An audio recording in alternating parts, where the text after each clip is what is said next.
Jadi ini jiwanya tetap jiwa pemberontak wartawan ini.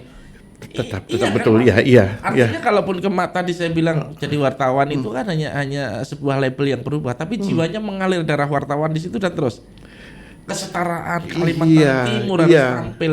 Kalau ini bahaya Kaltim ini ke depannya. Kan kita ini sudah melalui 3 kali proses yang Tuhan itu, Allah itu baik betul dengan Kaltim. Di tahun 50-an Kaltim itu sudah disimbur dengan minyak dan gas. Di tahun 70-an kita zaman banjir kap menebang kayu. Di zaman 2000-an kita main batu bara. Dan itu nilainya sangat tinggi betul. Tapi mana nih orang Kaltim yang jadi jenderal? Mana orang Kaltim yang jadi menteri? Mana orang Kaltim yang menjadi profesor yang hebat? Belum ada gitu. Nah, kalaupun ada hanya 1-2.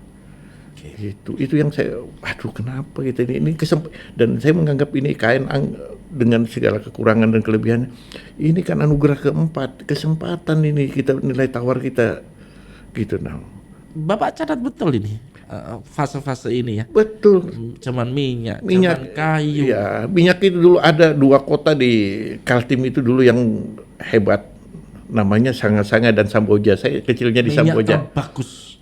Iya. Dulu orang kalau mau main bola dan mau mandi di kolam renang namanya Sembat dulu kan ada Rusianya.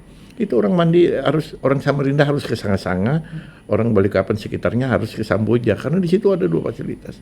Tahun 50-an sudah jadi di sana. Ada satu juga akhirnya sempat jadi kota hantu. Itu dari batu bara, Lokulu yang dekat Tenggarong. Tuh.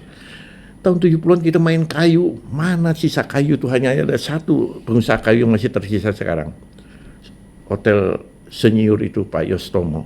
Yang lainnya tidak ada lagi. Bahaya batu bara ini. Sekarang batu bara ini kan betul-betul menciptakan orang OKB semua kan, orang kaya baru. Tapi untuk Kalimantan nggak ada gitu nah.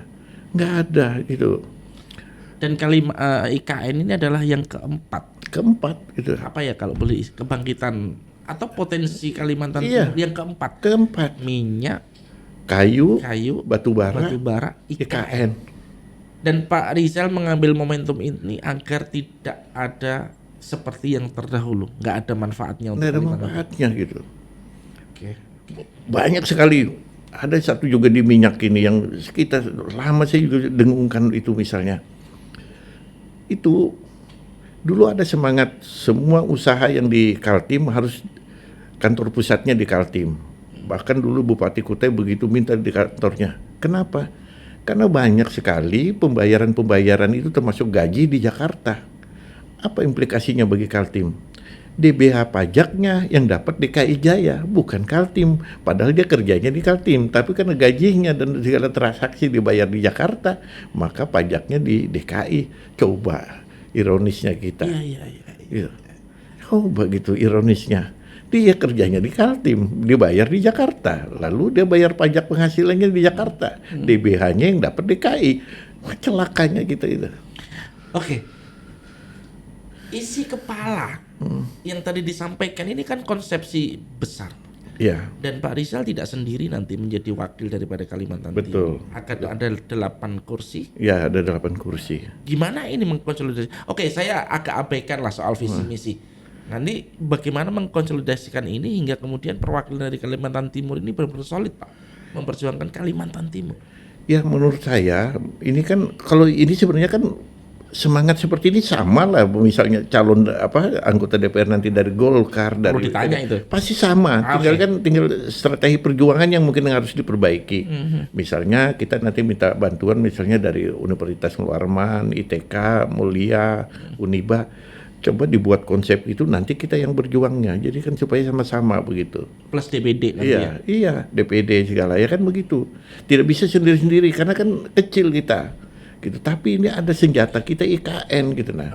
Jadi apa yang diyakini Pak Rizal tadi diyakini juga ini tidak bisa dilakukan seorang Rizal sendiri. Nggak bisa, itu nggak bisa karena jumlahnya kecil. Tapi kalau kita gunakan senjata IKN itu bisa beda cara tanggapnya pusat gitu. Jadi ini Bapak ini sama perasaannya dengan saya. Ketika ini IKN ada ironi, Samarinda Bontang jalannya Bopeng. Betul. Kutai Barat ke Mahulu jalannya nggak jelas. Dan yang terakhir Pak, Balikpapan Samarinda krisis air, ini ironi. Betul, jadi kan saya pernah beri masukan kepada teman-teman, itu salah satu revisi Undang-Undang Nomor 3 IKN itu saya bilang harusnya yang kan di undang-undang yang awalnya itu tidak cuma disantumkan hanya daerah penyangga, tapi penegasan daerah penyangga itu bagaimana tidak kelihatan di undang-undang itu. Harusnya itu yang kita perjuangkan. Saya bilang, ada kan teman berjuang tentang sistem pemerintah. Itu biarkan orang pusat. Tapi yang harusnya diperjuangkan adalah bagaimana daerah penyangga ini tidak dibiarkan jalan sendiri. Masa kita yang mengatasi jalannya sendiri, kita mengatasi airnya sendiri. Saya menagih betul karena itu janji dari Menteri PU. Waduh, sepaku itu yang sekarang sudah selesai, boleh dibilang yang di IKN 2000 atau 2500 liter per detik, itu janjinya dulu 1000 liter per detik untuk Balikpapan, minimal 500, itu harus gitu. Iya, katanya 500, Pak.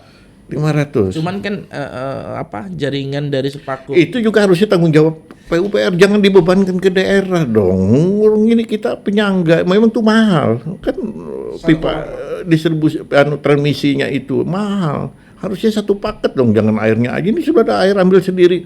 Enak aja. Download Tribun X sekarang. Menghadirkan lokal menjadi Indonesia.